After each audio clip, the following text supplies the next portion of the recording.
who else. So we'll go ahead and get started. Let's take a minute just to take a second, center ourselves before we get started.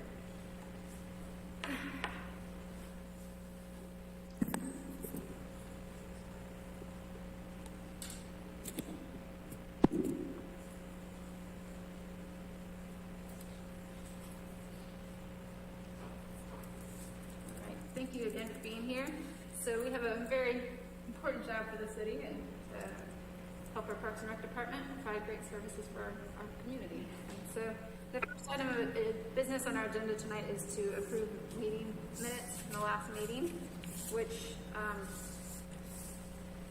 the ones that we just got distributed were from the 18th.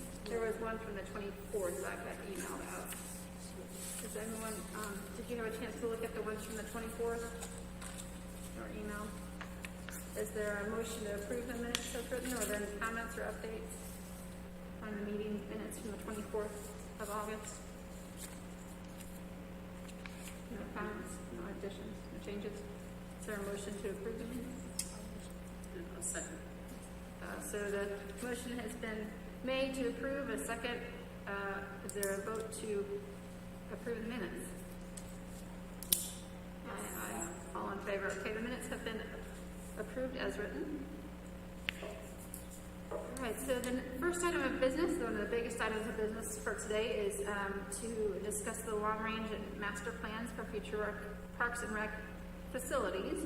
This is one of the duties of our committee. And we have online Nick Kuhn of Kimley Horn, who's going to be presenting the newest rendition of the plans. And Kaylee's there too. Hi, Kaylee. The newest rendition of the plans for the Nettles Park expansion master plan. I'll turn over to you, Nick. All right. Let's go ahead and we'll share here. Let me select the presentation. Give that a second to pop up. You should see a title slide for Nettles Park Expansion Master Plan. All right.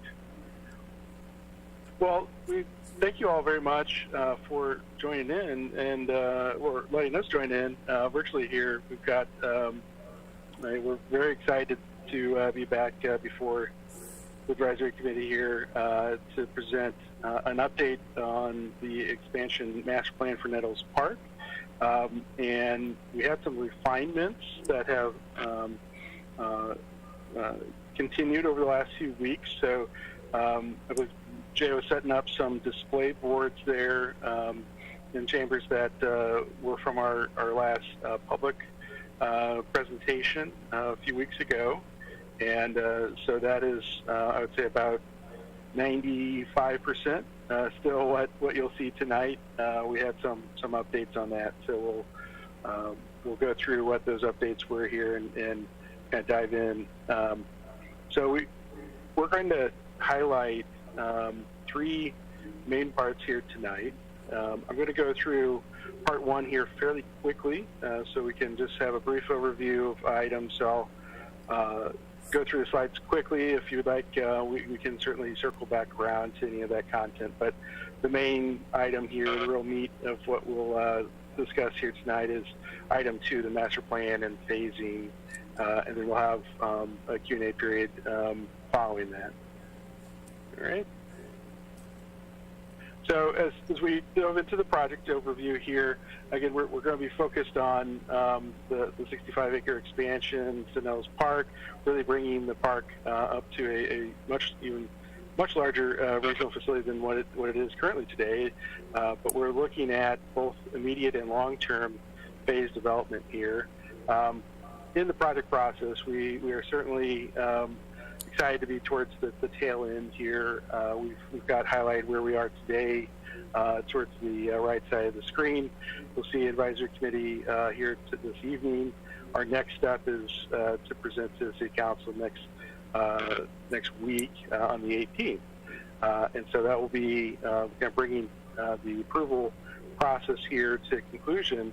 And we have a master plan document that will then be updated and shared for the public on that, documenting this process. But you can see throughout this process several sort of milestones here through the different phases of the project where we've had different check-ins, and the yellow diamonds are really highlighting those community-wide events that we've had, really one for each phase of the project. We first started again with a real quick highlight here of the site evaluations. And we presented this information at our last presentation in April, and we highlighted some of those recommendations and findings through the opportunities and constraints. And this information you can see on the display boards if you'd like to take a closer look at it following this. But this really helped in guiding this process for us to really learn about the site. We also really focused on identifying community needs, and this little timeline really kind of shows each of those milestones again on the project process, where we were engaging and really drilling down into identifying not only the opportunities for the site, but what were some of the community needs, what were specific needs for the site, and really to improve Nettles Park. And so you can see these multiple check-in periods here over the last year. Out of those processes, we were able to identify a list of some of the highest community needs and most desired amenities here. And we're going to circle back to this list here in just a moment. But you can see a number of these really are a mixture of both what we'd say active recreation as well as some adventure recreation and also passive recreation elements. So it's really, these are quite conducive to the expansion area for Nettles. When we last spoke in our presentation in April, we had presented two different concepts. Both these on the screen here, and they had varying themes to each concept here. And the concept A on the left was one that was really a little bit more robust in terms of the active recreation and potential development of the site. And the one on the left was really, the one on the right was really focused on a balance of active and passive uses, and fit a little bit more into the unique topography and vegetation of the site, and provide a couple other amenities that really allowed for maybe an enhanced amount of circulation within the park itself. Out of that process, we presented that both through the public process as well as advisory committee, and we asked the public for input on those concepts, and we heard a lot of support for option B, or concept B, the one that really struck a balance between those uses, both active and passive. We also had a large amount of support to move the plan forward, really diving into not only the concepts, but then more a focus on phasing. And we presented some preliminary ideas for phasing, and that was really in the middle graph here, where we had a little bit less support in terms of the preliminary phasing. And so we really came out of this process with a need to dive back into public involvement to make sure we could drill down for the phasing information. So through following an update to council, we also, the city hosted a series of public drop-in open houses during the month of July. At a number of locations, we had 3 different open houses, and we received additional input in terms of phasing and priorities recommendations. We also had an additional online survey that was available for anybody that was interested, and it really focused on a series of questions about phasing and funding. And we had 149 responses from there. We actually tracked demographics as well to make sure we were reaching folks, residents of the city. And we were actually able to get a lot of great input out of both of these processes. So I had to just briefly highlight, since this is some new information from our last, gathered since our last presentation in April. One of the questions we asked in the survey was, what were your top priorities for phasing of the expansion? So we allowed folks to select what were their number one highest priority for that, and really for immediate development, maybe in a year or two kind of time frame, what would be their top priority. And so you can see a descending list from top to bottom with what those top priorities were from respondents. And it really focused in on walking trails, greenway connections, and some of those more passive uses. But we also had a mixture of other infrastructure needs, such as restrooms or more parking. And then, again, some elements that were more active, such as soccer, or multi-purpose fields, or basketball courts. We also asked a series of questions pertaining towards the funding aspects of the improvements. And so one question asked, which approach do you support for implementation of improvements to Nettles Park? And we had a couple different scenarios as options. The first one at the top of the bar chart is to have a larger initial phase, then followed by a series of smaller phases of development. And that initial phase might be, again, a higher cost. It would potentially provide more amenities, more improvements up front, and then followed again by smaller improvements over a period of time. The second option was more frequent phases spread over potentially a longer period of time. And it could have a lower cost phase to begin with, but it also primarily respond with fewer amenities or fewer improvements for each phase. And then finally, we had complete all improvements at once, having a large effort to undertake. And you can see these different levels of support. It was really a majority of support for having an initial larger phase of development, followed by then a series of smaller phases. This information was influential in developing and refining phases going forward. We also presented an update of those phases, phasing recommendations 2 weeks ago for a public workshop.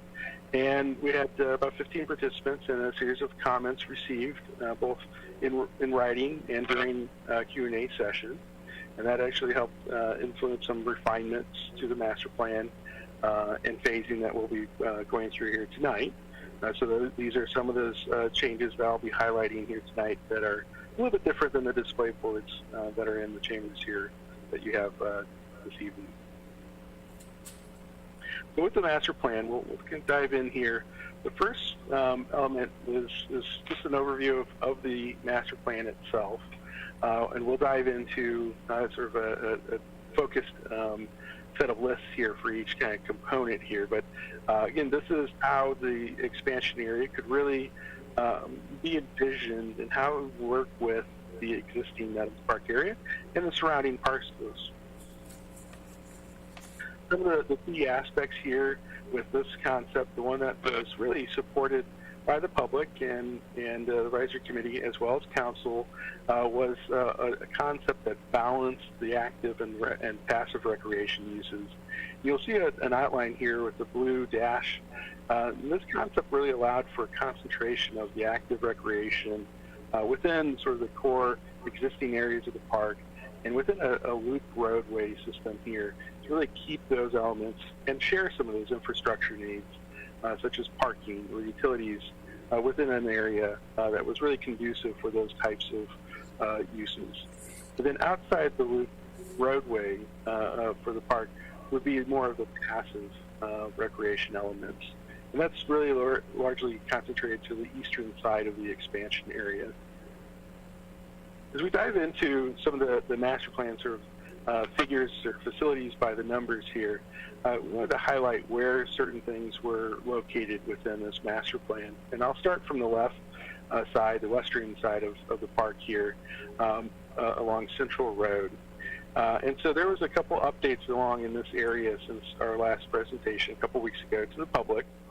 We heard a desired need to have really designated pickleball courts. We were trying to work on a solution that might be a lower cost initiative that could really kind of transform some of the existing tennis courts into designated pickleball. But what we really heard from the public was there's a need to have both the existing tennis courts and new additional pickleball courts that could really allow for that added capacity.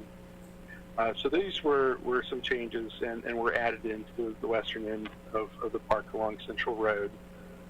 And you'll see a restroom facility proposed between the basketball courts and pickleball courts in this area.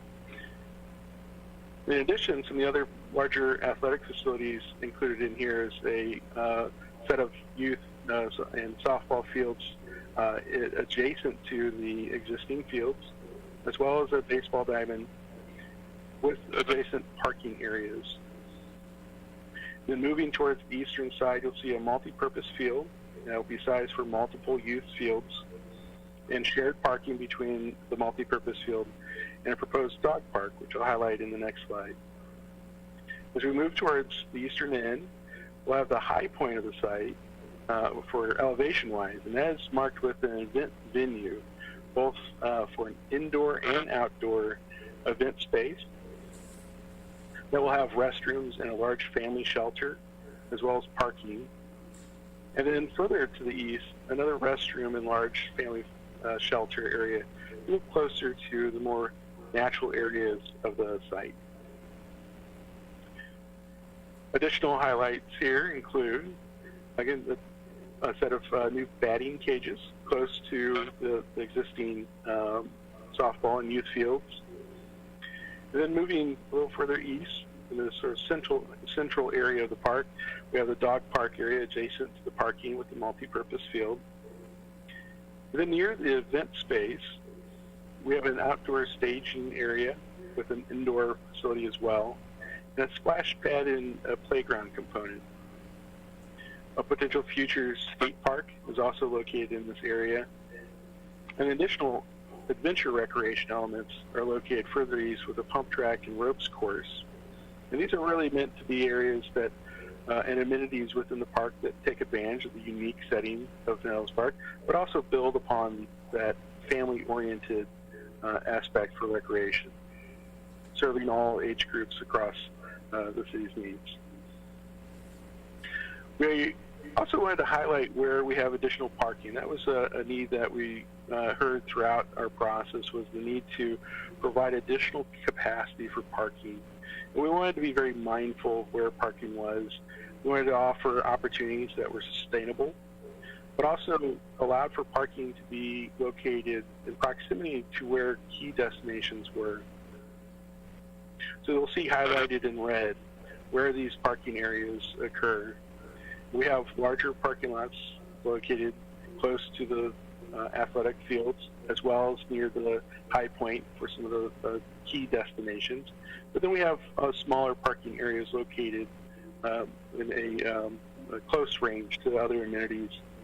Then we also have, in some of these parking areas and along part of the loop road, stabilized grass overflow parking, so that we can have areas that aren't necessarily paved but are stabilized to provide for even additional capacity for larger events or peak time uses. The next slide here highlights some of our paved trail system. And so there's several components, and we focused on establishing a hierarchy of different types of trails, whether paved or unpaved. In this case, we have over 2.3 miles of paved trails shown in the red line work. And these trails would vary between 10 and 8 foot of paved, potentially asphalt trails, and would provide a series of loops with different distances and connect to the future Green Crescent Greenway, shown in the orange portion of near 18 Mile Creek. In addition, the existing portion of paved path is shown in yellow, in close to the 18 Mile Creek area of the park. And so the existing or proposed system of trails, paved trails, would connect into those, both for the regional connectivity and to highlight those of 18 Mile Creek. We'd also have a series of internal sidewalks that would connect other destinations, and over 2.8 miles of unpaved hiking trails designated throughout the passive areas, primarily in the eastern portion of the expansion area. So as we move forward with phasing discussion, we wanted to highlight are the criteria that we really focused on in developing, that we use to develop the phasing recommendations. And we see a series of 8 different areas that we're focused on, starting with prioritization of identified community needs. We also looked at activation of the expansion area. Well, how could we utilize this fantastic 65 acres addition to the city, and how could we really open that area for uses as quickly as possible? We also focused on family-oriented uses, as well as the site constraints and preparation needs, infrastructure requirements, how we could phase development to utilize and bring utilities that were needed for future phases so that we wouldn't have to go back and potentially disturb areas that were already developed. But also complementary amenities, and I'll talk about that here in just a moment. Finally, revenue generation and operations and maintenance requirements were also considerations. Now, on the right side here, I wanted to briefly talk about examples of sort of duplicative and complementary facilities. So through our public involvement, we did have some requests for aquatics, particularly outdoor aquatics here. And we wanted to focus on how the Nettles Park was really, maybe through our analysis, not the right location for that kind of need or type of facility. Really because the community has an existing indoor facility with the Central Clemson Recreation Center available. It's also a very high-cost facility, and a lack of adjacent partners, really local partners, to be able to develop such a high-cost facility really lowered that as a priority across the community. And ultimately, the concept that's developed has flexibility in it. And if this is a community need identified in the future, there is the ability to move forward with the location at Nettles Park. And then the adventure sports aspect is, again, about complementary amenities. And this was really an offering that adds amenities for underrepresented age groups within Clemson. Sort of that teen and young professional age group that really expressed a lack of amenities within the existing park system in Clemson. Now, some of these are also lower priority and are included in later phasing.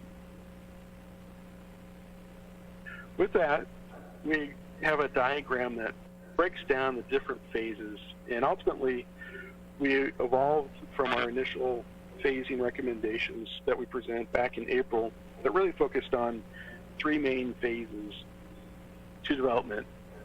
And we worked with, again, the input provided from the public in terms of having a potential larger initial phase that really opened up the park and the expansion area to use, as well as really set the table for future phase development. And then we had smaller phases that followed. So we'll dive into each of these kind of colors. We're just going to highlight a couple groups here. We won't go through each one. But one of the things I wanted to revisit here was that list of the highest needs and most desired. So we actually went through that list and color-coded it by the phases.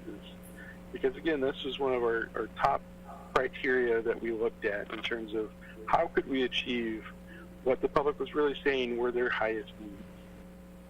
And in the orange color, you'll see a number of items, over 8 of the top 11 alone, that are either completed or started in just phase 1. And really, all the top 11 here listed would be completed or underway before phase 4. Now, through this phasing recommendation, we, again, broke down the phases into 8 different phases here. And this is a quick snapshot of the overall costs for each phase. We have a separate cost table for each phase. But you'll see phase 1 is shown here and represents approximately $4.8 million in terms of total costs with contingency in design and permitting. And that would represent about 23% of the overall project costs. The next phase is, again, reduce that overall costs and have fewer facilities in here. You can see some phases are below $2 million. In fact, phase 7 is the smallest at approximately $1.3 million. And each phase is really built in a way that if a particular amenity or facility has the ability to have a partner or a new funding source, some of these phases could be moved along at a more rapid pace. They can also be clustered together. And so there's a linear process through each of these phases that really builds upon the phasing that would be needed, again, to develop the site in a way that we wouldn't have to go back and disturb areas that were already developed. Overall, the first 4 phases represent approximately 52% of the overall cost. So they're fairly evenly split between phases 1 through 4 and phases 5 through 8. So phase 1 we just wanted to highlight because that is the most extensive phase again here. Phase 1 elements are those shown in orange across the site. And you'll notice that the colors here really stretch across the entire site from west all the way to east. And so in this, we'd have a secondary vehicle entrance off Porter Road, including a limited amount of internal roadway, really to serve those key destinations that would be developed in the expansion area. We'd have over 220 new parking spaces, over a half-mile paved trail connecting the existing park areas with the near the youth fields all the way to the high point of the site. So we'd have a paved 10-foot trail connecting those key destination areas in the internal part of the park. Over 2 miles of unpaved trails, a dog park, 4 pickleball courts, and a basketball court located near Central, as well as batting cages, and a temporary area located adjacent to the existing multi-purpose fields in the southern area of the expansion area for youth fields. And so this area is unique in that we would have parking, unpaved parking shown in the largest area, and this area would be graded and ready for the next phase. And so there may be time between the completion of this phase and future phases that would provide additional youth fields. And this area could be used for multi-purpose sports. In addition, along the internal loop road adjacent to those U10 fields, you'll see a dashed line, and that represents utilities that would be connecting from Central Road into the site all the way to the high point of the site. And that's needed to really connect for the restroom facilities, but really plan for the next phases of the work too. So there's a significant amount of infrastructure work needed for phase 1. But this is really balanced by opening the site and really the full site to allow for public use. And then we're going to just capture the next kind of phases here, kind of clustered. Phases 1 through 4 are shown here in the different colors. We have the orange, again, for phase 1, yellow for phase 2, the blue color near the high point of the site and the event area shown as phase 3, and then the green area in the further east area of the site is phase 4. So those first 4 phases, again, really meet all those top needs and requests from the community. Really, again, opens up the entire site for use here, provides amenities that are family-oriented, and also focus on potential revenue generation for the site. Some of the unique elements here include a 4,000 square foot indoor event center that can be used for rentals as well as summer camp use. And a third park entry located off Central Road, and connection of an internal loop road from the existing area entrance all the way to the entrance off Porter Road, really allowing for that internal connection between those 2 important areas. We have a series of large family pavilions as well as a series of picnic shelters throughout, and those adventure recreation elements that really engage, again, additional age groups for the park use. Then lastly, phases 5 through 8. Again, this represents, again, approximately half of the overall budget costs associated with these improvements. And they really focus, again, on some additional athletic facilities, active recreation components. In this case, phase 5 here is shown in sort of the tan color, and it's highlighted with the multi-purpose field. This would be a phase that would represent the most development internal to the site and require grading in the area that's highlighted and shown in the color areas with parking in the field and connecting the loop road from the Porter Road entrance to the lower portion, the lower parking lot of the existing area of Nettles Park. Phase 6 is shown in the purple color with additional youth athletic fields. So at this time, the multi-purpose soccer fields and youth fields would shift to the multi-purpose field located in the central portion of the site. And those areas could be redeveloped with the using the infrastructure in place that really expands the diamond fields in proximity to the existing fields. Phase 7 is shown in blue and primarily consists of an expansion of the paved trail network and replacement of the 18-mile creek crossing to Patrick Square. We also have additional vegetative buffering to ensure, as we provide additional lighted athletic fields in the park, that the park is ultimately good neighbors and providing a buffer between some of those uses and adjacent properties. And then the last is shown in sort of maroon color and would consist of a skate park as well as additional pickleball courts and restroom facilities along near Central Road. It would also include additional lighting of athletic fields to provide potential additional capacity for those amenities. That's the summary of the phases.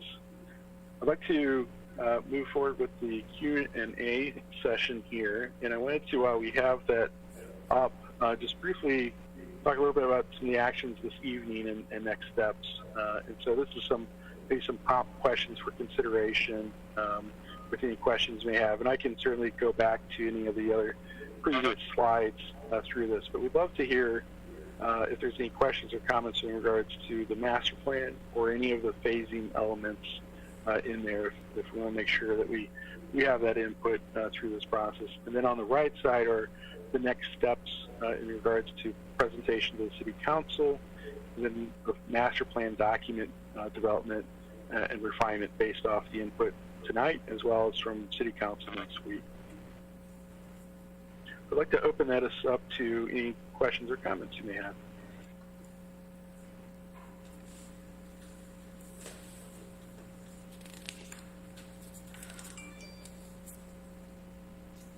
Is the skate park really going to happen? It is shown in phase 8, so it is far out there in terms of overall priority from the community. There's definitely, from a youth aspect, a desire to have a unique facility like that, and Nettles Park could be a prime location for that. That's great. Can we go back to the slide that has the budget on it? Absolutely. Here we go.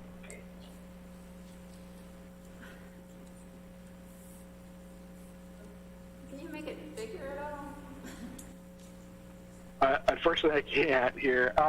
I can talk a little bit about the phases here. So again, phase 1 is the largest in terms of the cost and would be approximately $4.8 million. Phase 2 would be approximately $2.4 million. And most of that cost for phase 2 is really tied towards the indoor event center, which should have really the ability to provide potential revenue, but also a facility that could be used for the summer camps and meet some of those needs for that. And then phase 3 again focuses on that development of the really the event space around there with an adventure playground and splash pad component for that space near the high point of the site.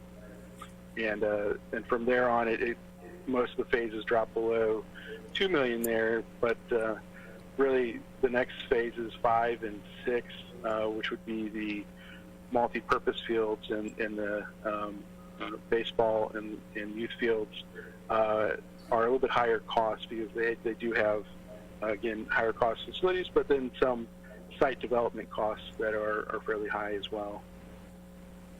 And then phases 7 is the lowest cost and really focuses again on the connections for the greenways throughout there. So you'll see approximately half that cost is associated with just the multi-purpose trails and providing that sort of full loop hierarchy of trails. And then phase 8 kind of captures some of those lower priority elements that are really focused about adding some unique amenities to the park, as well as building up additional capacity of some of the athletic fields by having lighted fields in addition.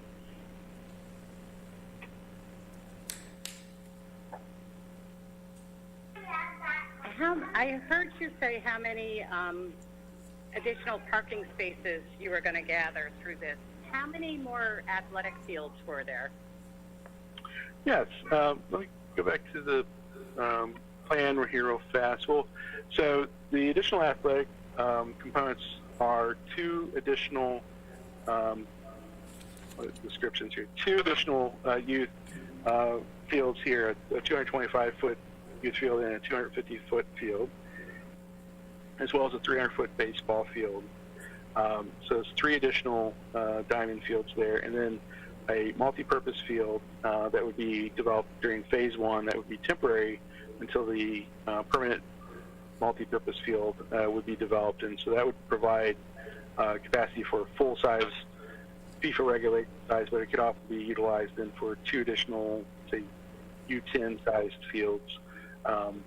And so having the multi-purpose field developed where the youth fields are now for phase 1 would really provide needed capacity very quickly and would relieve the lower baseball fields from having their outfields used for those youth soccer games and really add that needed capacity.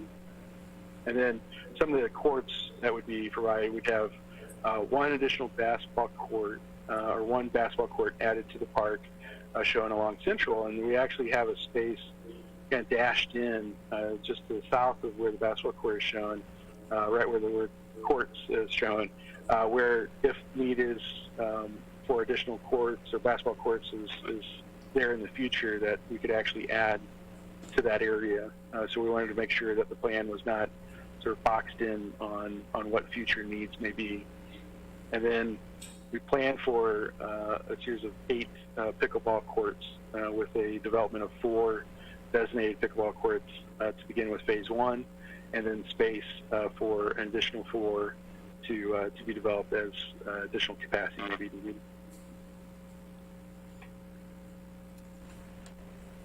Nick, Yes. would you be able to email me this tonight, and I could send it to the committee? Absolutely. Because I Yep. that y'all have made some changes since the public presentation. Yeah. Yeah. Okay. Could you put the slide back up there that was color coded and it had a list of what was under each phase? It was a list. We have the overall color code here, and then we have the highest need. Yeah. So, phase, okay. So the, like number 5, when it's green, is that phase Yeah. 4? Is that correct? Is that what I'm seeing? Number 5 is phase 4? Yeah, it would be started in phase 4 with the ropes course and pump track. The skate park component would be at a later phase in there. That's what I was going to point out. Yeah. Let's get my hopes up. in a couple cases, we have a couple where the overall need would be started in an early phase. Item 10 is an example with multi-purpose or athletic fields.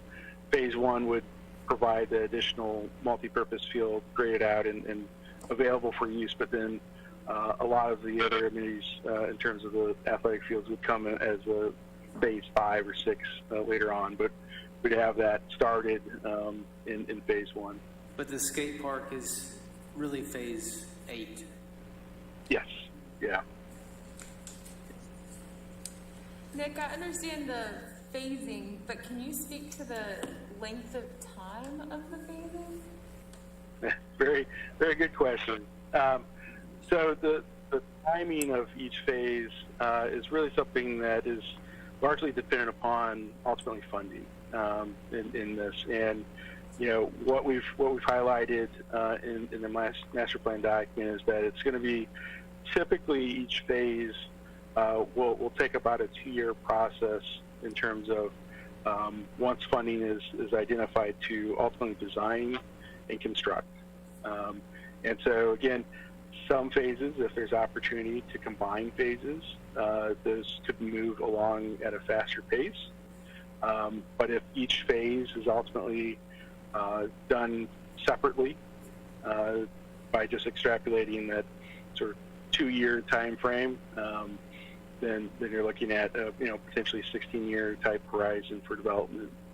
And so again, that's if anything a very drawn out kind of schedule. And again, if opportunities for funding increases, then some of that phasing could move along faster.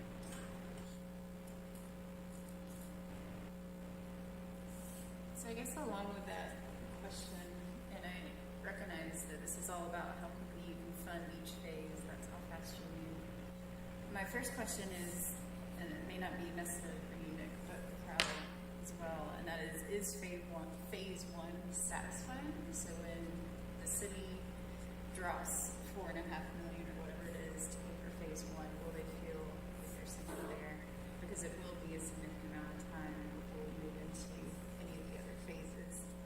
And along with that, I guess the question is, are there grants, real tangible grants, maybe from PRT, ARC, I mean, all different types of organizations out there that might be paired well with infrastructure?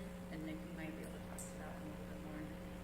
And then my final comment is, as we look at maybe phase 8 being 16 years from now or so, which would be what year 2037, will the input that we've gotten from the city be the same for what our needs will be then? And I guess, is this all aligned with the demographic shifts and changes that we see coming, the amenities that might be at our schools, other parks and facilities? I guess it's just a holistic question. Is this the best complementary approach to kind of what our needs are outside of just a single park? So that was like 16 questions for all of y'all, but I guess the question that I have most is, will it feel satisfying that we drop a lot of money for phases 1 and 2 with the chance that we may never get to phase 8? In the way that this is outlined, I think much of phase 1, beyond the actual utilities and construction, I think those tick a lot of the boxes, right? It doesn't have baseball, but it certainly has an athletic facility. It's got the pickleball, right? It's got the basketball, it's got the dog park, it's got some trails. And so just thinking about what the priorities are, I think, people will mostly be satisfied. The one thing I would say is that, it doesn't do the sun, right? And so that's still an issue. But given that is, whatever that price tag was, like $1.3 million or something like that, right? For that indoor facility, I don't know if so now you're talking about trying to combine phase 1 and 2, which I really think would sort of tick boxes and be satisfactory, but that's to the tune of $7 million, right? Yeah, and that's kind of what I was thinking was, and I'm not trying to say it's all psychology, but, the first phase definitely has this most central needs of utility and infrastructure, but could we philosophically see more support if phase 1 and phase 2 were combined, even if it is another $2 million more? again, I think it was pointed out, you have the passive trail amenities, you've got Pickleball Courts that has its own market, you've got the at least one court coming online or Newton soccer field coming on. I mean, you do hit a number of different markets, but again, just thinking about who is getting something out of the next 40 time. So, I don't know, it's just more discussion. And to highlight for the committee as well, we what was presented to the public a couple weeks ago was a little bit less in terms of phase one. It was approximately about $1 million less in terms of costs, but it did not include the dog park or the pickleball courts or the basketball courts, sort of that development along the Central Road as part of phase one. And so a lot of the comments, and written comments that we received in discussions during that presentation really focus on the desire that having the dog park and the pickleball and that on phase one would really hit a lot more of the priorities expressed by the community. And so we work those areas, and those are certainly in areas that could be added in very easily. And so we adjusted that, and ultimately that did increase phase one costs associated with that. But it's definitely a balancing. It moves a lot of those elements from phase two to phase one. So it's really, those first two phases are really about meeting a lot of those, what would be the highest priorities in that.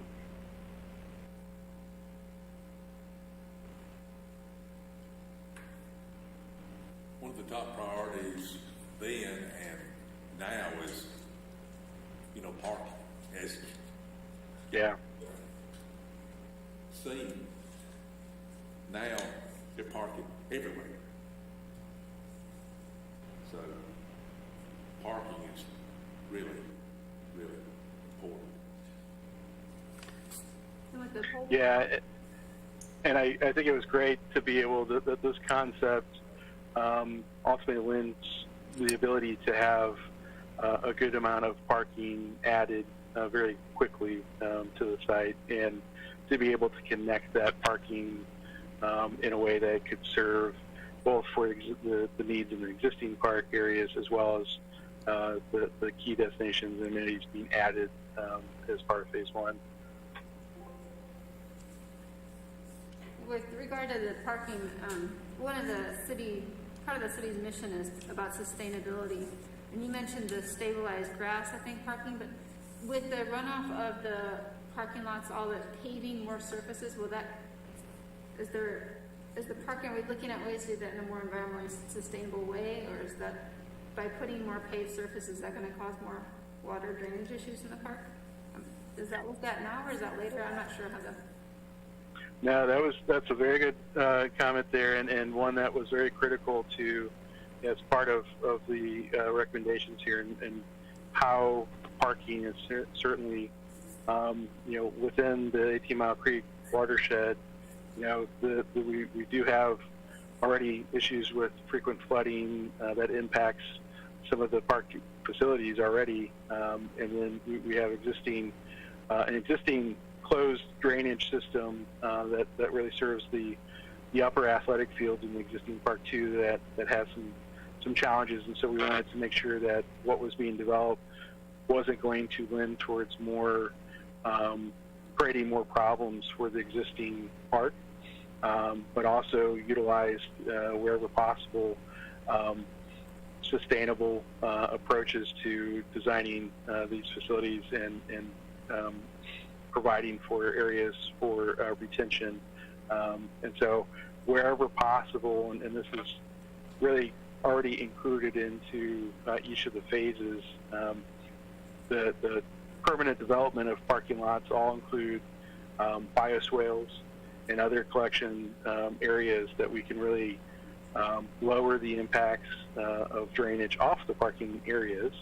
But then those developed areas also include stormwater retention nearby, so that whatever is falling in those areas is retained in those areas as much for as long a period as possible.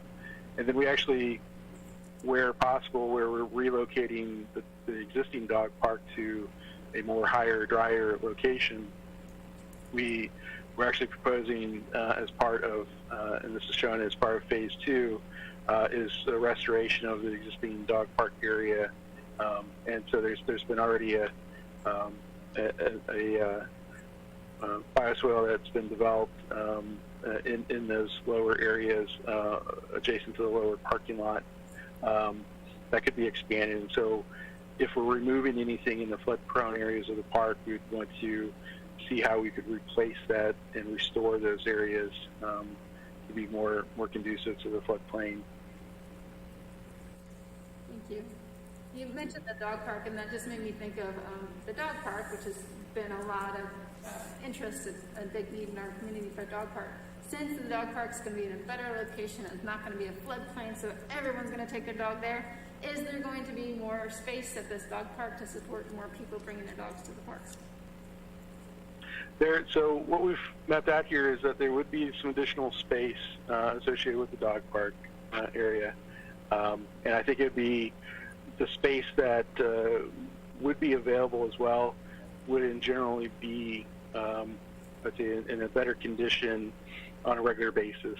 So it wouldn't be as muddy or areas that maybe are somewhat off limits at times for the dogs here today. Nick, in regards to the dog park, I've had a few people comment to me that they would make I know these are minor things to add, a dog washing station that they could rinse the dogs off after playing in the park, and some low-level lighting so for those people that have to come after work when it's starting to get dark already, so they could have some type of not high-level lighting, low-level lighting in the area. Is this a future possibility that we could build in at some point? Absolutely, and that's some of those finer details that are included in the phasing as we break down the costs for individual phases. So the dog park is priced in there to include two different zones for a small dog and large dog component, with a gated entry area that would be available for a dog wash down area that would be paved, so it's a nice area and wouldn't be muddy all the time from the dog wash down. But it also have an adjacent shelter component, so that any kind of inclement weather, people can seek shelter, as well as the ability to have a security lighting in that shelter as well. And so several of those key areas, especially for phase 1, each of the restroom facilities and structures would really have that lighting, that security level lighting in there, so that it is available and can be safe for folks to use, because it will be a little bit lesser in terms of openness is what the existing Nettles Park is area, the athletic fields, how open that area, especially the parking lot, the upper parking lot areas where it's very, very open views, in that a lot of the areas on the east side are going to be a little bit more constrained in, and so having that lighting is going to be very important. Thank you.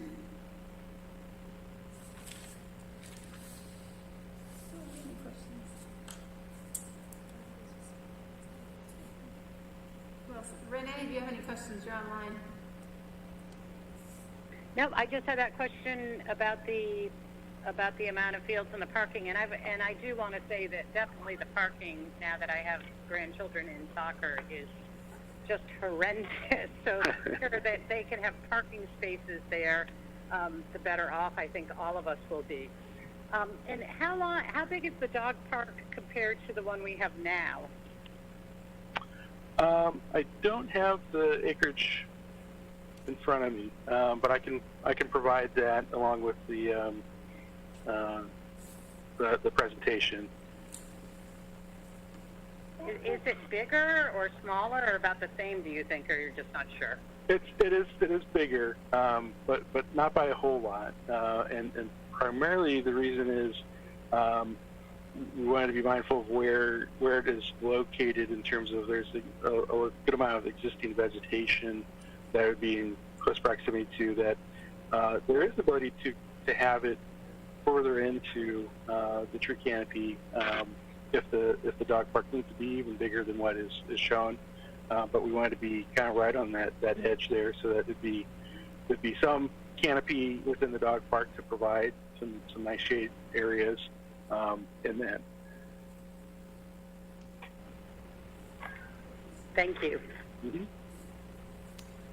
Nick, I had a question about the pickleball courts. In the Yes. original plans, they weren't in them. Yes. Now they're in there and in phase one. Was that from? How did that happen? Yeah. So we had the display board that's up in the room right now had pickleball courts shown where the lower 3 tennis courts are currently. And this was an outcome of some of the discussions back in April and June that was desired to try to find a way to move the pickleball courts up in terms of development and see different kind of cost scenarios for development. And so we wanted to explore if that was a potential option to resurface the tennis courts and utilize existing to provide designated pickleball. But our input from a couple of weeks ago was that it's the need for the tennis courts has been consistent. It's been something that was in the city's previous Parks and Recreation System Master Plan that was a need several years ago as well. And so that has maintained the usage of the tennis courts has been robust, and so we need to retain those all 7 existing tennis courts and look for an alternative location for pickleball. And so we had previously identified the area along Central Road as an area that is very conducive for development of some of those amenities that need a more level surface and would have less of an impact in terms of site grading and other items. So that's where we ultimately were able to add those designated pickleball courts in. And so that's where some of the additional cost as well from the previous presentation to the public is that we shifted from a lower cost of simply resurfacing the existing tennis to now building new courts.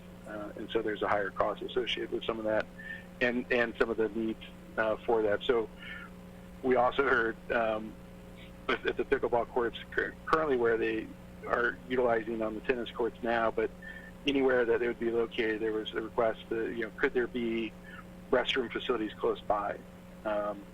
And so having additional restrooms in there as part of phase one would further increase the price for phase one, but having connectivity to existing restroom facilities from those pickleball courts is really what we ended up proposing for that. And so we'll see a connection back to some of the existing park areas to really allow for that connection for phase one, and then a later phase development of a smaller restroom facility over by the courts.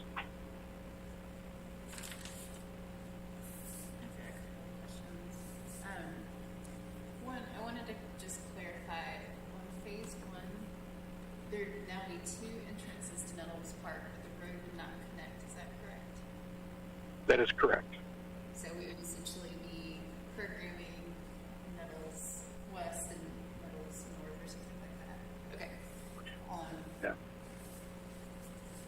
The second question I wanted to ask is, Nick, from your perspective, and this is more ballpark, pie in the sky, but considering you work with a lot of cities out there to develop master plans, and I couldn't help but notice something like the food truck hookups, and that seemed like, oh, well, what a very 2021 thing to include now in a master plan, and I'm sure it came from somewhere, but it made me think about the question of what is it that we are not, that you think we might be missing that you've seen other parks more recently start planning for?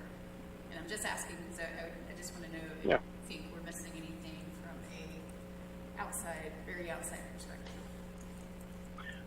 A lot of communities, the trends for some of these sort of larger park developments have actually been very similar to what we heard through the public engagement process for Nettles.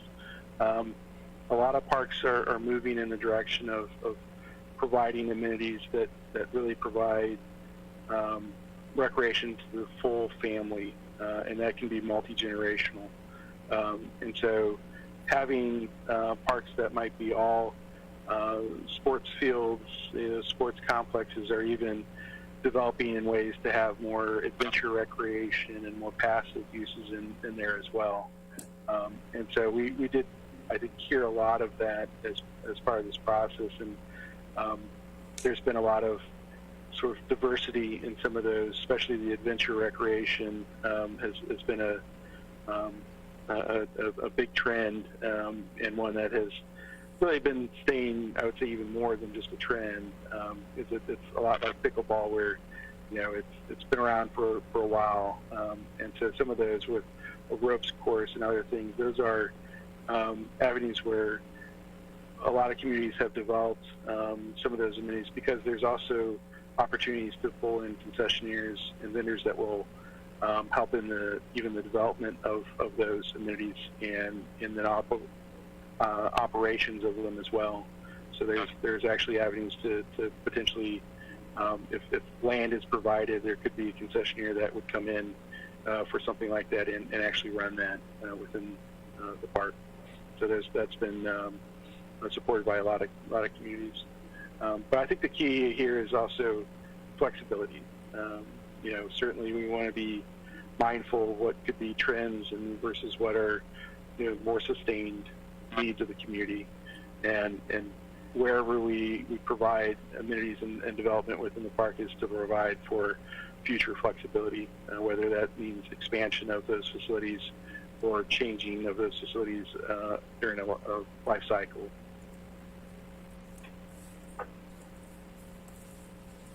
Nick, one other question, one quick one. Maybe I missed it. Was there anything on a disc golf course of any sort? The disc golf was ultimately not included or called out here, but ultimately, yeah, disc golf is something where there would be a lot of available locations within those parks. If there's support for development of that, there could be a very nice 18-hole disc golf course added in and worked in, so that doesn't conflict with any of the other uses in the site.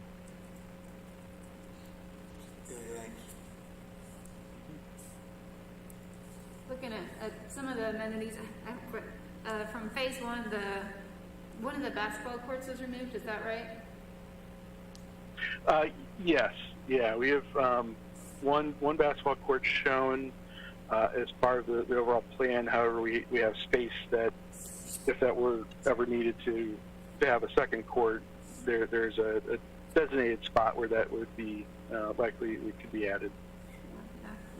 That's the one sport that we only have it at one other park, right? Yeah. The one at Dawson. In Dawson, right? No, yeah.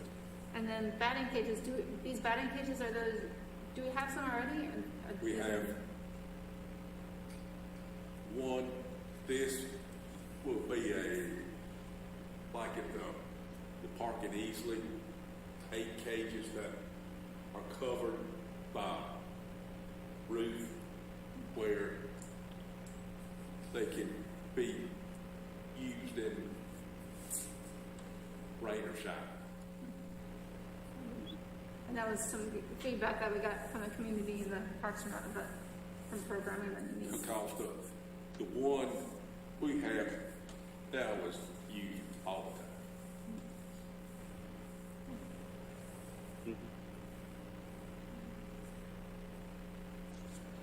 time.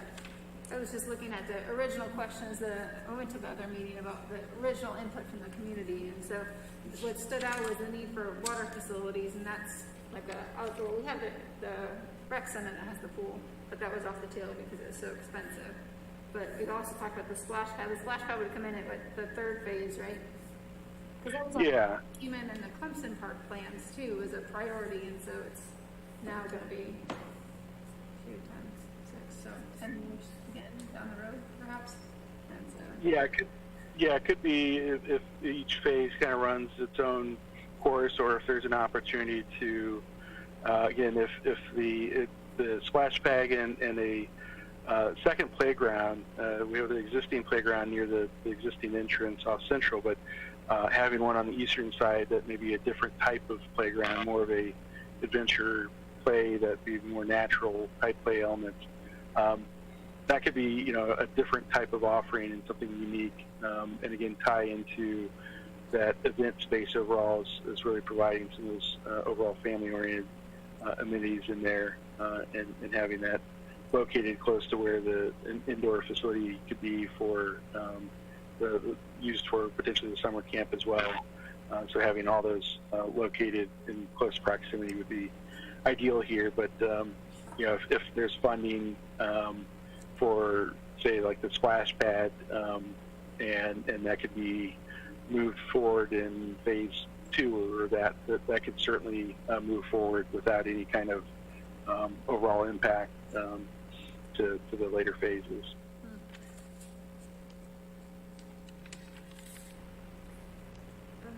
What other questions? On the trails, you said on the first phase there was a quarter-mile paved trail on the first phase?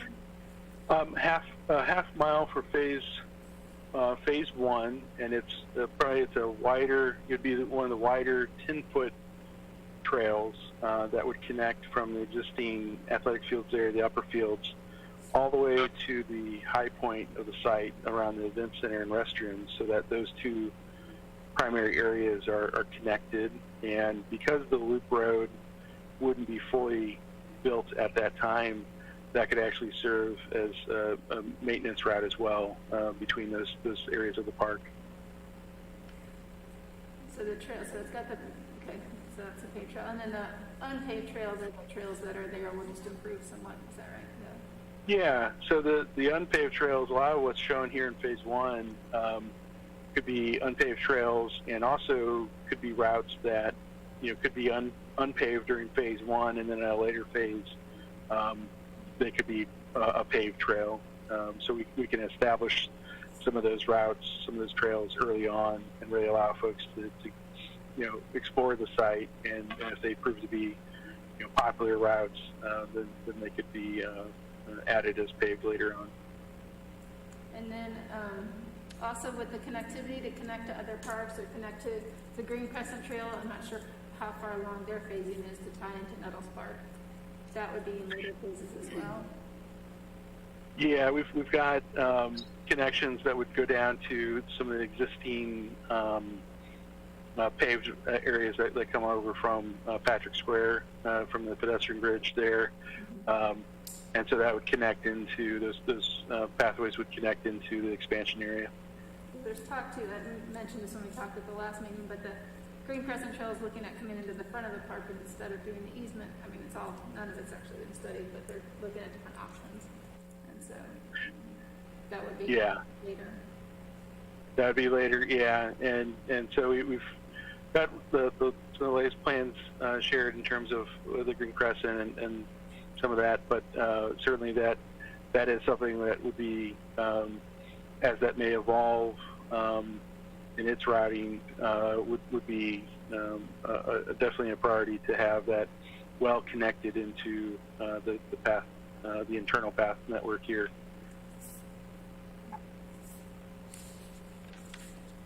Who else has questions? Any other questions? I like that the phasing, one of our big recommendations was to break it down. So the first phase is a lot more manageable at 4.8 million. I don't know what is in the ability to, I was thinking the first phase was like a 1 point something million, so that we could, instead of a 4 point. Yeah, and so we initially back in April when we had much fewer phases here, that first phase kind of balancing, we were ambitious in that we were hoping that we could accomplish all of those top needs that were expressed by the community in that phase one. But we ended up growing that phase one, from I think 8 million to 10 million to ultimately it was like 12 or 12.5 million, and that just proved to be too much for right now to really tackle as phase one. So we definitely stepped back and reevaluated what the community expressed were the highest priorities, and ultimately what was needed to really activate as much of the site as possible and kind of set the infrastructure in place that could be utilized for later on, and minimize that as much as possible so we could get as much amenities in as part of phase one. Yeah, and I have a feeling that given like the community that wants pickleball and a dog park and potentially even some of the basketball and or batting games, that those certainly could be opportunities to get people in for naming rights or sorts of things, and kind of reduce that cost, right? Because those are sort of the most active local communities. Yeah. In terms of what they want, whereas painting a parking lot and naming rights, it doesn't have that. So I think having it up front might also help in jumpstart and save money perhaps as it's going along. Yeah, and as part of the online survey that we had that focused on phasing and funding, we asked a series of questions, and one of them was, what would the respondent be supportive of in terms of alternate funding sources? And there was a very high level of support for potential naming rights and other sort of sponsorships of some of the facilities as a means to explore. Also, the potential use for some of the bonding capacity, whether it is revenue bonding or use of other funding sources such as the hospitality tax and some of those sources. But this was definitely the number one was seeking additional grants, and that is really some of the low-hanging fruit. Is now with the identification of the community's needs, and a master plan is now to pair that up with the available grant opportunities, and some of this phasing can actually work in that favor because you can seek multiple grant opportunities and do some grant stacking where you can leverage some of the existing funding sources as you continue to plan for the next phase or the next two phases out. So it gives you time to seek those multiple rounds of grants.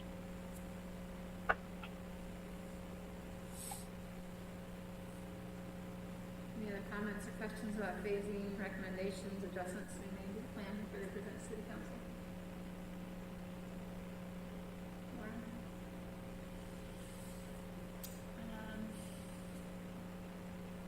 No, I guess just mentally lingering thought.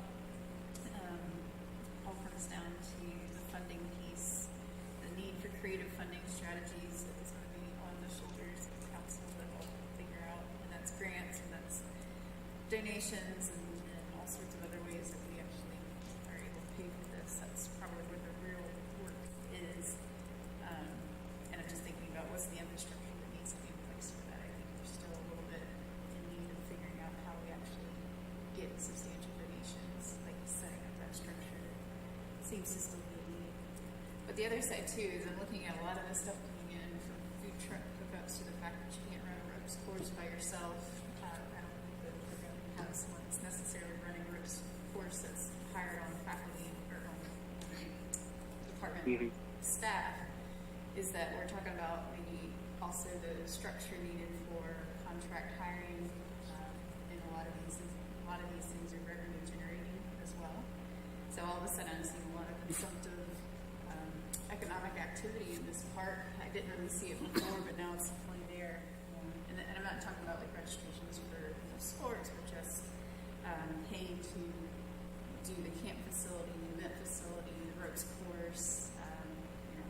We're moving into the 21st century park that is a lot more about being able to afford to be in those spaces. So just keeping in mind, again, this is a big departure from the traditional parks of the 90s, 80s, and 90s. But I don't necessarily think that that's the worst thing or going to change. It's just a notable change in what we manage these spaces now. So, that's all.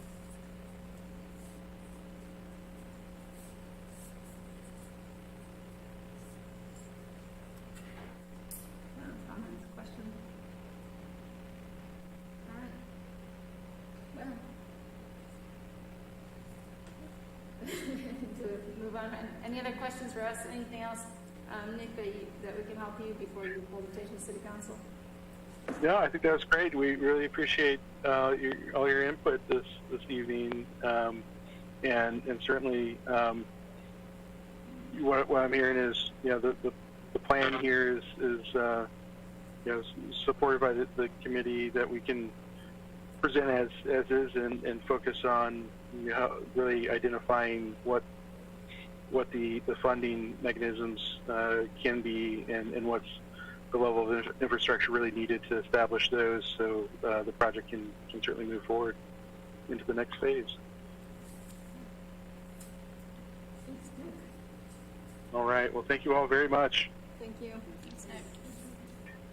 By learning by seeing that it's on City Council shoulders, I think City Council looks to the Parks and Advisory Committee too. Okay, So sorry, it'll I be, do as well. So it will be, I think, something this committee will become instrumental and have an important role in taking on.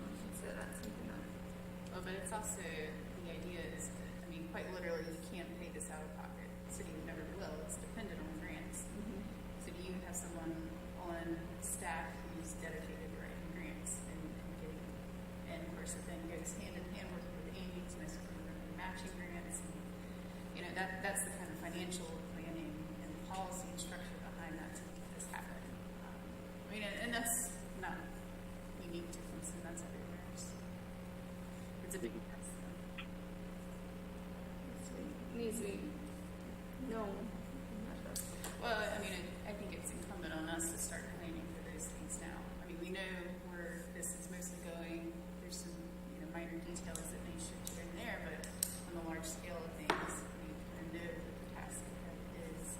Now, the phasing, I think, does matter in that there's certain things, like you can get a PRT trails grant for sections of the trails, right? You might have found UST funding for tennis courts. You might find those types of things, but it's going to be a creative endeavor to actually pull that all together. But but that's a whole job for someone, Jay, right? I don't know who. Partly you, I'm sure, but that's too much for just one person. The city in the next couple of months are supposed to be meeting with a financial advisor to make plans for future projects. Andy and Leslie are supposed to be meeting, and this is a part of that. Which that the person is supposed to advise them on what to do, or grants, loans, or whatever. So they are getting help. Each of these phases is going to have to include a budget for staff. Well, and I was going to say two things along that line is, when we talk about the issues with the parking, it's because y'all are so efficient in your programming. I mean, you go there any night of the week, and one of the tennis courts, basketball, or baseball fields, soccer fields. I mean, it is packed and it's slammed, and it's all very, very busy. But the question of your staffing ability is, are you able to program into these phases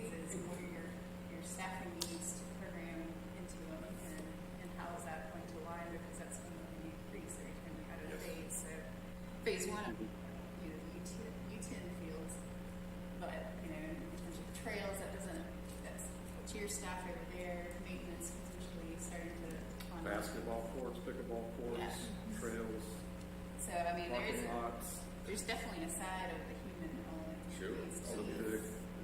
The biggest, and that's actually going to be, you know, in perpetuity or at least into the future into the tax. Like that's not usually covered by grants. Grants require capital investments. It's the taxes that have to pay into the rest, you know, the human resource salaries. So that's the hard thing. Like you said, it's sustainable. We have to plan for it. But we need to be able to, we don't want to overbuild because we want they need to be in good condition, you know, and so don't want to. definitely you don't want to build a park that you just let wither away. And that has happened. I mean, you get a good donation of a 70-acre plot of land, and I mean, if you don't have the right staff to maintain it, all for nothing. Yeah, we've got all these other parks. We just could, you know, throughout the city. It's not just this one park. We've got these new 12-month that came on the line, and Clemson Park going through renovation too. So, Great. as soon as he sends me the plan via email, I will send it out immediately. Where Yep. don't have a few days to look over it. All right. Want to move on to the next item of business then? Okay, great. Thank you so much, Nick. We look forward to hearing from you at City Council next week. Excellent. Thank you all very much. Thank you, Nick. The next item on the agenda is current events, activities, meetings, lessons, and other program updates. Do we have any of those updates tonight, or do we want to do that via email for time's sake? Or? Is this staff? Yes. I've got a few. Go first. Okay. Friends of the Park update, some volunteer efforts. We've had Lutheran Church adopting areas of Shanklin Sands, along with a big cleanup they did at Abernathy Park. But they are actually adapting some aspects of Shanklin Sands Park. It's going to be an ongoing effort there from them. Both the youth and the regular congregation are going to be involved in that. Alpha Sig Fraternity started an ongoing volunteer effort at 12 Mile Sunday, where they're emptying trash cans and picking up litter throughout the park, cleaning up some of the branches and debris as well. So they did a really nice job. They didn't have a few folks come out, but their numbers should pick up as they go along. Also had the College of Business at Clemson University come out and do a nice cleanup at Abernathy as well. We had some PDF interviews for contractors for the pump track at Clemson Park. The city engineers requesting at the next council meeting, which will be Monday, to enter into negotiations for a design build contract with Velo Solutions. Velo Solutions is a national company who is one of the original asphalt pump track design firms. This is a very special kind of design here. It has an element of an organic art design build to it. It's a lot of grading, compaction. It's very specific.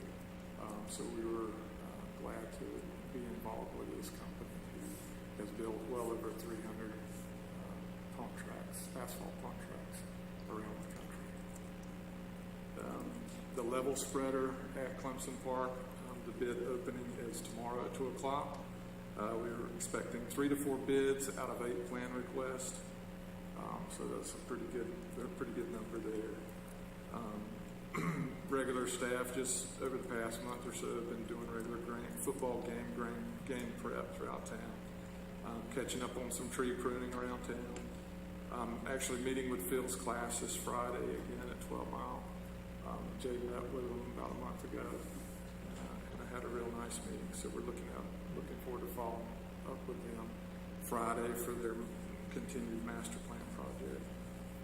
Also at 12 Mile, the Stormwater Department has been working to address some of the drainage issues, digging out some of the ditches, opening up the culverts, and improving areas of drainage around the rest station number 2 near the boat landing, which which was really neat. We had a lot of water infiltration in the back of that building, so they've done a lot of good work out there.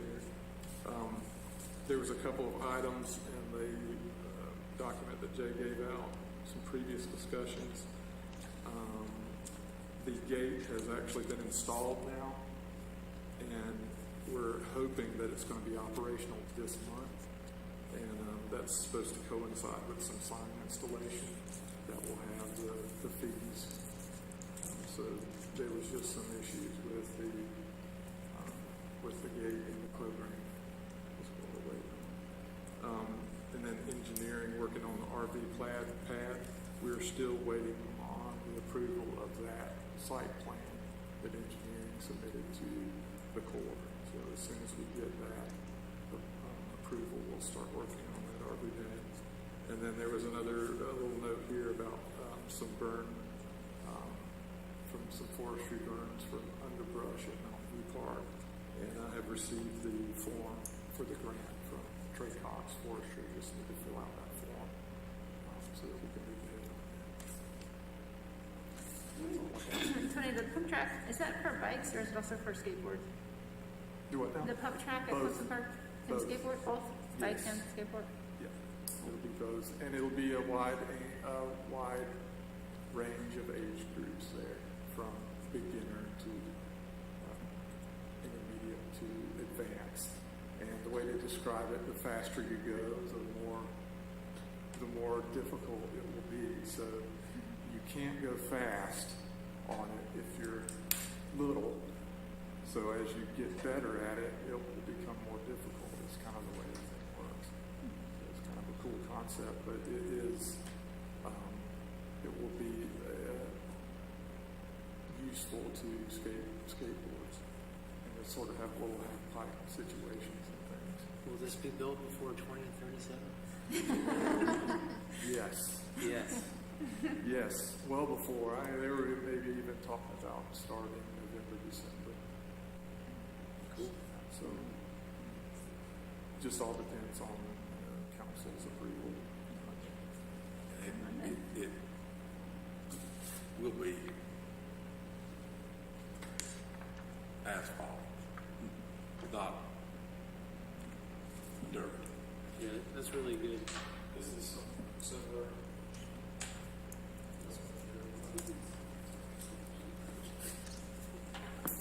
And we actually called, in the interview, before the interview meeting, we actually called Gaston and talked to the parks director there, who's very pleased with their product and installation too.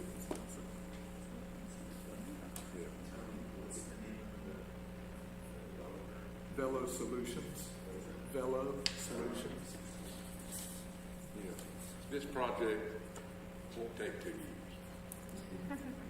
What's the timeline after it gets approved, for a project like a They pump were track? talking about November, but here's the thing. Some of this is going to involve city input, probably the sod, the turf, installing the trees, which we were hoping was going to be in the original bid, but because of the specialty of this company, they are wanting to put all their efforts into designing the pump track itself, which is their specialty. So some of this is going to be a balance of city work as well. And we're also looking to see if we can get some donations, donations for gravel, for compaction, donations for asphalt from local companies, which would be really helpful in lowering some of the initial costs. Like this back to our first conversation of this year to try and figure out a system or about getting donations and things like that. I suppose Andy is on that, right? Or is there a system for getting donations and getting, I don't know. Because that was one thing that we talked about with any kind of developments in parks, if we wanted to have someone, fund a certain project. I don't know if there's anything in place for that, or it sounds like we'll be needing Andy and Robert. Maybe policies like in-kind donations, what could be given in donation that would kind of. I think we were talking about maybe like if you gave a 5% donation that we could be included on some signage and things of that nature. But it needs to have, you know, you can't take $1 off of your, whatever we're buying from, you know, it needs to be significant to get the Great, lots going on. Thanks, Tony. Any other questions for Tony? Thank you. I'm going to ask for Lindsay, her day of play is coming Saturday at Nettles Park. The next workshop with is October the 19th at Nettles Pavilion. We have on purpose not scheduled any soccer makeups on those lower fields for adequate parking that evening. So there will only be adult softball, and that's it. And Lindsay is running a child care activities at the playground. During the Clemson next meeting? Well, Or for the night? Okay. the 19th, right? Great. Next Tuesday. What type of workshop is that? That's planning with community input with the city. There you go. The Uptown. Uptown next. There's 2 sessions that Lindsay emailed you. There's one at 12 and then the other's at 5:30 to 7. Right. Yes. And she's looking for volunteers if you want. Right. Yeah. You should have gotten an email. Yeah. One thing. Day about that. Yeah, I'm sorry. Go ahead, Jared. Also, the big Halloween event is downtown October the 26th, which is for Tuesday. And she needs some help with that event also. So those are her event. She's got senior bingo. I think it's the 21st of October. Is that right? I think it's Thursday, yeah, 21st. right here. How often are those senior meetings? How often is senior Once a meetings? month. Once a month? Once a month. Once a month, it's on the third. Right. Third. Third Thursday? Thursday. Thursday. But she's, and this, she does it all the way through, I think, Yes. every month. I think November or December. Okay. Great. Because the holidays, our fall sports season is winding down. Of course, we lost a week because of rains, so we're trying to add a week onto the season to make up for that. The cross country program begins next week out there. But anyway, our totals were soccer, we had 505, baseball, softball, 120, cross country, 120 for 5, volleyball 90 for 840 youth, and then you throw in 120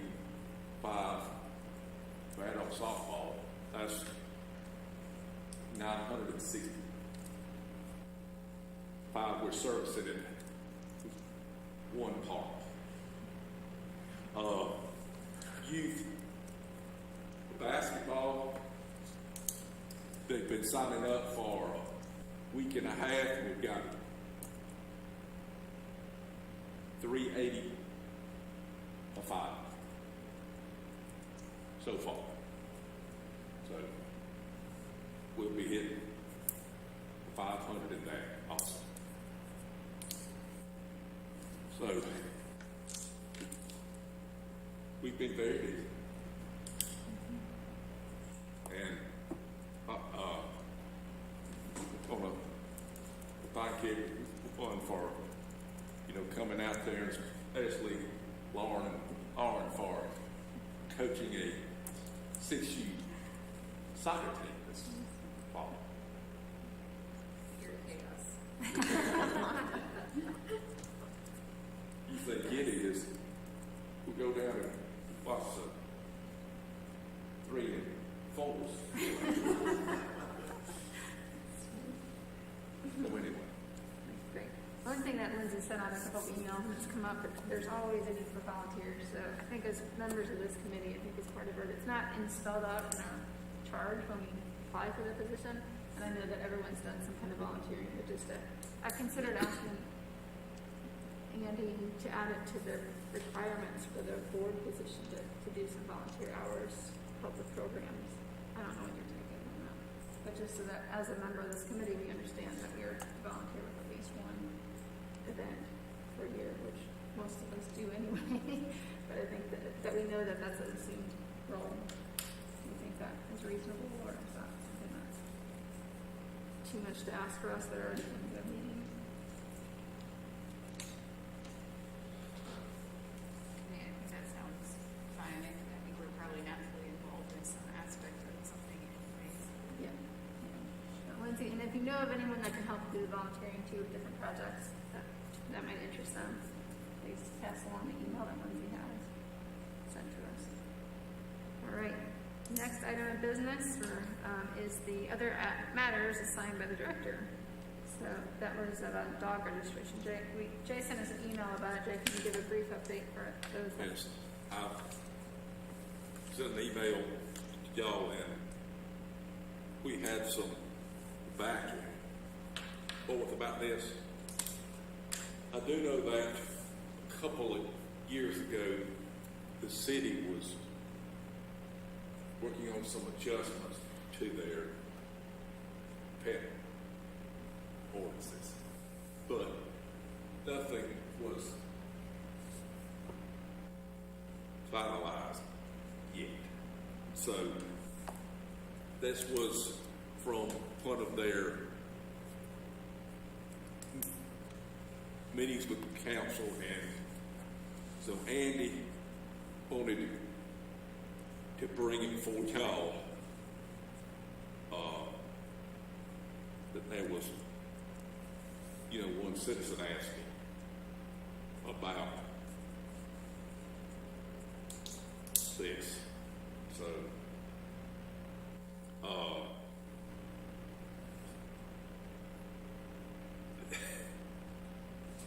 does anybody have any comments? Well, my initial reaction was that what it sounded like Andy was asking with a registration system and a key fob system. That's a lot of money to pay. Yeah, a lot. And it would have to be done by someone somehow. So my initial reaction is just, why is this something for this at the dog park facility? Is there something that came up with the dog park? I don't know. I'm not a dog park user. I did look online, and I would argue that dog parks are probably the most controversial part for parks and rec departments, in particularly urban settings where you have very diverse dog users with different philosophies around dog owner responsibility. And that's what it comes down to, is most of your spars are about what is proper dog responsibility. And it's a value statement. Like, you break up a fight, at what point does someone intervene? this solved easily? So is that this? Is this just like an upset dog owner that wants to see more done, or? I think so. I mean, the other argument is that this is the park in a public, the dog park. I mean, we have visitors that come through, use it. College students use it a lot. I mean, I will say that the staff is against this. But, and as Lauren pointed out in one of her emails, if you're going to require the dog be vaccinated, but not a person, There's actually a couple memes out there. That's why I thought I'm I know, but hey, we're on the same page on this, so I'm not throwing you on the bus. I agree with you 100%. Seems like a, but I don't know, Stephen, Renee, you're both dog parks. I mean, I think it's messy fast for every reason that you just stated, right? Like, someone's kind of in charge of it. There's a lot of oversight. I mean, we've had super positive interactions at the dog park. We've also, my dog has been bitten at the dog park. But we've gone back, right? Like, I think it's your responsibility as the dog owner to, I mean, you know the risks, or you should know the risks, and you need to judgment call, right? Like, I don't know. I don't particularly love the idea, mainly from that back end, right? Because, I mean, you're going to have, I don't know, you're going to put something on the gate, you have to have the key fob to get in and out, are you renewing it every year? Like, are you, who wants all of these? I'm assuming, like, the question is, it like vaccination, right? Like the rabies shot, like what is it that, you know, like it. And I guess that's where I was like, I was trying to better understand what was the actual problem, because it sounded like a solution was presented without actually understanding what it was trying to solve. And my goodness, is that an overcomplicated solution? Unless there is a track record of issues that we need to, like, issues that are documented that we need to address. But, I mean, but like you said, I think we all have expectations when we go to the dog park. Part of that is there may be an unfriendly dog there. You know, I don't know. Is there a sign up that says? There is. Oh, yes. There is. Yeah. Okay. It's big. Swim at your own. Okay. It's Big got a sign. sign on it. Swim at your own risk type thing. Yeah, I mean, it's, I don't use the dog park for our dog, but I did talk to some neighbors that have some dogs that they do take it over there, and they said they would like to see that where people were sure that the dogs were vaccinated properly. They would like to see that. They don't know how that would happen, but they would like to see that. The thing they're most concerned about is that they were more concerned about is dogs and owners that aren't very cooperative there. The people that the owners don't pick up after the dogs. Some dogs are very aggressive because they have a big dog, so they're in the section with the bigger dog, and that's something they're more concerned about that than their dog getting hurt by some of the roughness of some of the other dogs and the aggressiveness of some of the other dogs. And they said that's basically the bad owners that aren't really doing that. Y'all are probably aware of that happening down there. She said once they had the police were called to come down there for some reason, I don't know what. She had heard of dogs getting seriously hurt down there in dog fights. So that's what they were more concerned about than the vaccination, even though they thought that was a great idea. How do you pull that off would be another question. Well, I mean, this is an even bigger question, though, right? Like, are you going to screen every dog and be like, hello, please come to, like, this interview, right? Like, I mean, I understand that concern, right? Like, I don't want to go in there and my dog get bulldozed over or something like that, but, like, how do you, it becomes you literally You would need a full-time. Go through an interview? Like, That's what you would need. yeah. John got an umpire. Yeah. Blows the whistle. Right, so, I mean, Yeah, that- so, I brought it to y'all, so. That was their concern. They said it's a problem that's hard to control. How do you do it? You know, how do you do it? Because you've got, you know, so they realized that it was a very difficult situation and how to answer it. Very difficult because you couldn't possibly have a staff member there Right. watching over it all the time, and they realized that there was just something you had to take in, to take into account when you go to a dog park. I've never used a dog park, so I don't know how that. My dog would be scared to death. So you're assuming a lot of risk for sure. Well, that's just my. There's a lot. A little bit I got from a neighbor, just general thoughts on the whole idea of how it would be. Well, our decision on that is is he asking us to decide or to, it sounds like from what everyone's saying, there's a need for it, but it's also well documented the public spaces at your own risk. The department does not have the infrastructure nor the personnel to create a system to pay for the system. I think Lauren made a great point. Is there documented cases that are on record of issues at the dog park? I mean, we do get calls. We get people saying, "Oh well, this guy's playing tennis and his dog is still in the dog park." So we will try to address those when people call us. But I mean, just folks saying, "Hey, we experienced this or that," if it's undocumented or they don't call immediately, there's really nothing that we can address. I'm sure a lot of the activity happens after we're gone. I mean, that dog park has a lot of activity off hours. Sounds like maybe a potential solution could be to simply make sure people know how to give feedback or to contact the right person in the event that something does happen. Because I'm sure that there are things where we need to report, but I would definitely argue that I don't think Clemson's at the point where they want to get TV monitoring. For all the places that have a system that's about tagging and documenting your dog, they're cities, they're big cities that have a lot more users than us. I don't. So maybe in another 2 years we can revisit this, but right now I would argue we're not in need of a system such that it would prevent access to different.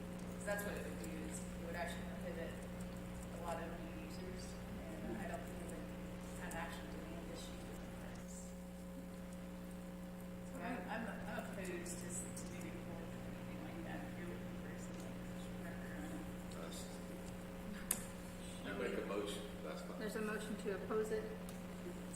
There's a second. I'll second that. Second, okay, so there's been a motion to oppose the institution of a dog registration system. But perhaps make sure there's language on the website that has a phone number to call if there's an emergency. Or I don't know if there's any. I'm sure there is. Can I make a quick comment?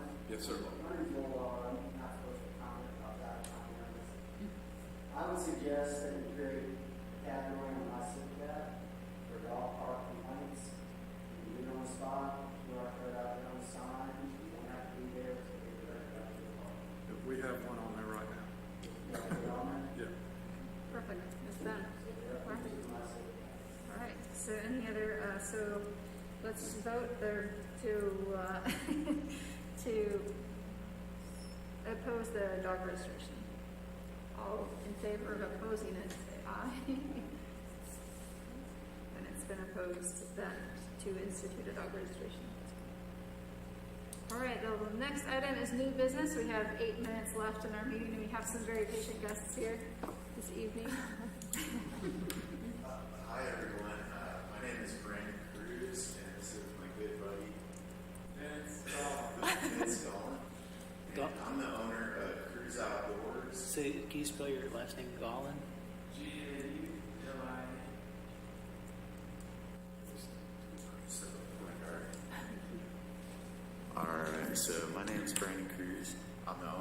Cruise Outdoors.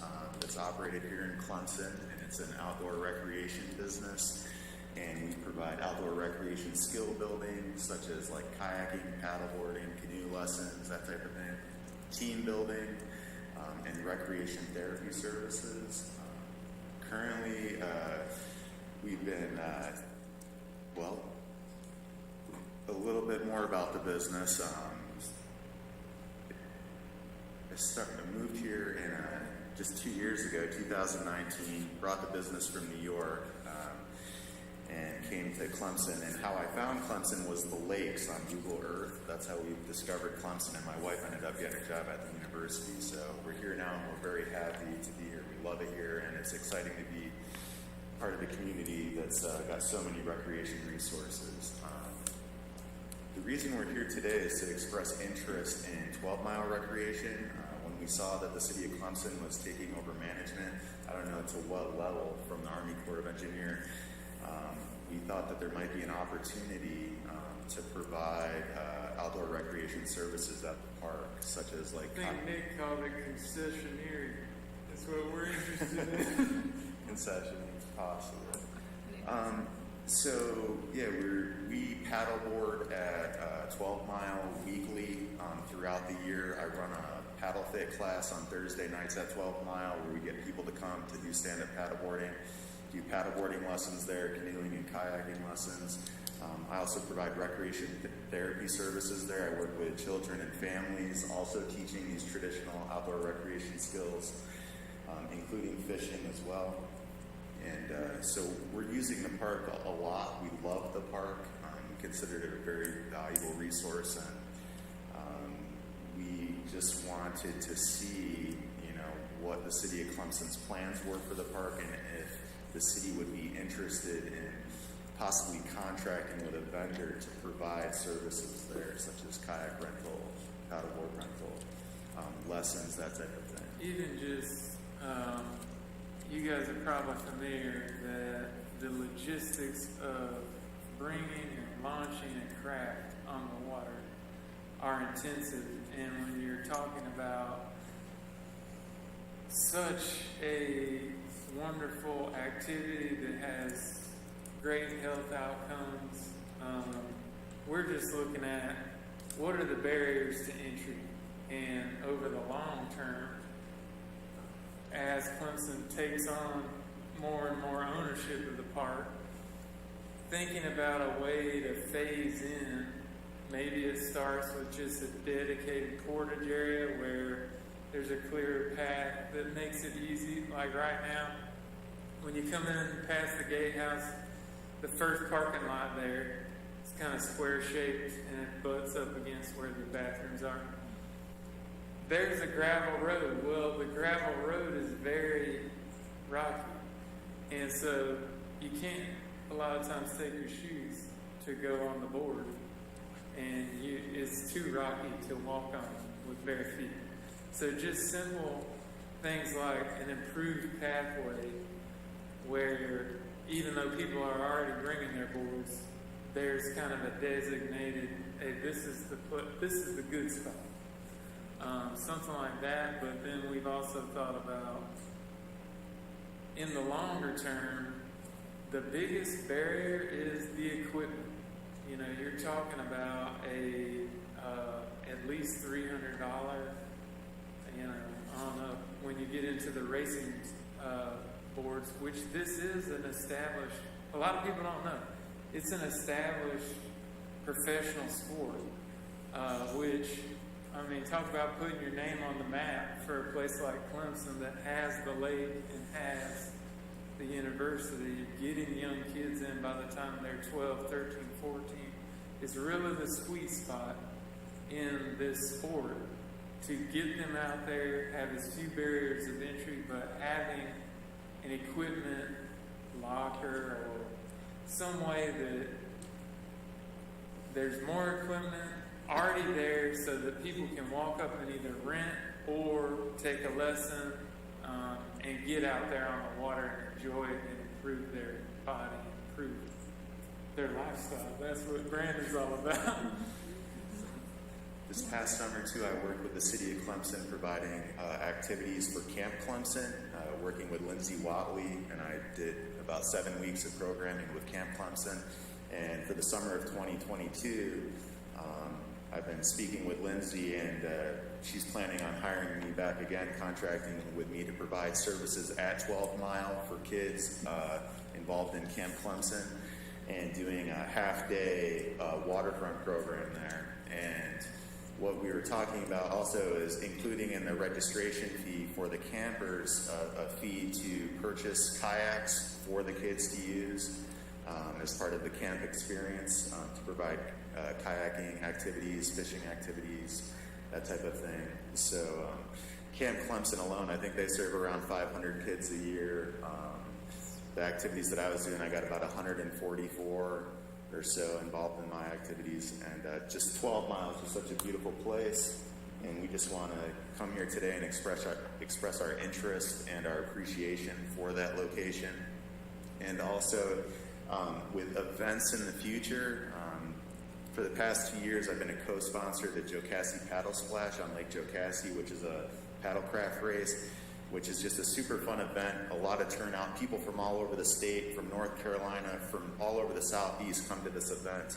And right here in Clemson, we have this beautiful facility on the lake where we could also host events, potentially like a paddleboard race, kayak race. There's just a lot of great water out there for paddling. They're called races, but you can do them where it's just a recreation event. Right, family-friendly, activities, recreation, non-competitive components as well. That could be fundraisers as well, and just, create a lot of energy around the waterfront.